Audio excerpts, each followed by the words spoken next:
இப்போது மருத்துவமனையில் அனுமதிக்கப்பட்டிருக்கக்கூடியவர்கள், தீவிர சிகிச்சை பிரிவில் இருக்கக்கூடியவர்கள், அவர்களுடைய பாதுகாப்பை அவர்கள் மீண்டு வந்து விடுவார்கள் என்பதனை மருத்துவர்கள் உறுதி செய்திருக்கிறார்களா? ஏனென்றால் 39 பேரை இழந்திருக்கிறோம்.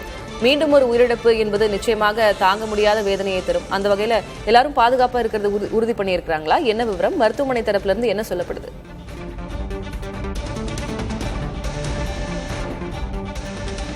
நேற்றைய தினம் தமிழக வெற்றி கழக தலைவர் விஜய் கரூர் சுற்றுப்பயணத்தின் பொழுது 100க்கும் மேற்பட்டோர் படுகாயமடைந்தார்கள். இதில் பார்த்தீங்கன்னா நேற்று இரவே 39 பேர் உயிரிழந்த நிலையில் தஞ்சை கரூர் அரசு மருத்துவமனையில் 35 பேர், அதே போல 42 பேர் பல்வேறு தனியார் மருத்துவமனைகளிலும் சிகிச்சை பெற்று வருகிறார்கள்.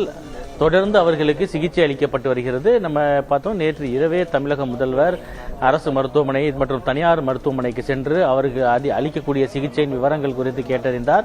அவர்களுக்கு உயரிய சிகிச்சை அளிக்க வேண்டும் எனவும் அறிவுறுத்தினார். அதன் அடிப்படையில் தான் தற்போது வரை அவர்களுக்கு சிகிச்சை அளிக்கப்பட்டு வருகிறது. இங்கு உள்ள மருத்துவர்கள் மட்டுமின்றி மதுரையில் இருந்தும் ஒரு 20 பேர் கொண்ட மருத்துவ குழு, தீவிர சிகிச்சை அளிப்பதற்காக மருத்துவ குழு வரவழைக்கப்பட்டு அவர்களுக்கு உரிய சிகிச்சை அளிக்கப்பட்டு வருகிறது. அது மட்டும் இல்லாமல் வெளியில் இருந்து மருத்துவ உபகரணமும் வரவழைக்கப்பட்டு அவர்களுக்கான சிகிச்சை அளிக்கப்பட்டு வருவதாக நேற்று இரவே தகவல் வெளியானது. அதன் அடிப்படையில் தான் அவர்களுக்கு உரிய சிகிச்சை என்பது அளிக்கப்பட்டு வருகிறது. இருந்த பொழுதிலும் தற்போது வரை நம்ம பார்த்துட்டு இருக்கோம், பிணவரை அருகே இருக்கும் 20 உடல்கள் உறவினர்களிடம் ஒப்படைக்கப்பட்டிருக்கிறது.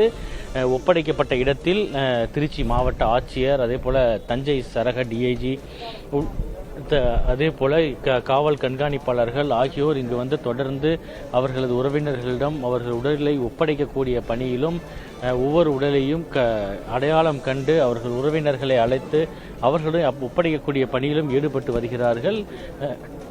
இந்த பணியில் ஈடுபட்டு வருவதன் காரணமாக பகல் நேரம் என்பதால் கூட்டம் அதிகமாக வரும் என எதிர்பார்க்கப்படக்கூடிய சூழ்நிலையில் இங்கு ஏராளமான காவலர்கள், 100க்கும் மேற்பட்ட காவலர்கள் மார்ச்சரி, அதே போல மருத்துவமனை வளாகம் உள்ளிட்ட பகுதிகளில் பாதுகாப்பிற்காக நிறுத்தப்பட்டிருக்கிறார்கள். ஏனென்றால் கூட்டம் அதிக அளவு உள்ளே சென்றால் அவர்களுக்கு சிகிச்சை அளிப்பதிலும் சிரமம் ஏற்படும். அதே போல உடற்கூறாய்வு செய்து அவரது உடல்கள் ஒப்படைப்பதிலும் சிரமம் ஏற்படும் என்ற வகையில் பார்த்தீங்கன்னா தற்பொழுது அதற்கான பாதுகாப்பு பணியில் காவலர்கள் ஈடுபட்டு வருகிறார்கள். வெளி மாவட்டங்களில் இருந்து வரவழைக்கப்பட்ட மருத்துவர்கள் மற்றும் இங்கு பணிபுரியக்கூடிய மருத்துவர்கள் தலைமையில் பிரேத பரிசோதனை மற்றும் சிகிச்சையும் அளிக்கப்பட்டு வருகிறது. அளிக்கப்பட்டு அவர்களது உடல்நிலை அவ்வப்போது கண்காணிக்கப்பட்டு வருவதாக மருத்துவ வட்டாரங்கள் தெரிவிக்கின்றன. தற்பொழுது பார்த்தீங்கன்னா ஒவ்வொருவராக அழைக்கப்பட்டு உள்ளே அவரது உடல்கள் உரியவர்களிடம் அரசு மரியாதையுடன் ஒப்படைக்கக்கூடிய பணி நடைபெற்று வருகிறது என்றால் நேற்று இரவே தமிழக முதல்வர் வந்து உயிரிழந்தவர்களுக்கு மலர் வளையம் வைத்து அஞ்சலி செலுத்தினார். அது மட்டும் இல்லாமல் சிகிச்சை பெற்று வருபவர்களை அவர்களிடம் நலம் விசாரித்து உரிய சிகிச்சை அளிக்க நடவடிக்கை எடுக்கப்படும் எனவும் அறிவித்திருந்த நிலையில் உயிரிழந்தவர்களுக்கான நிவாரணமும் அறிவிக்கப்பட்டுள்ளது.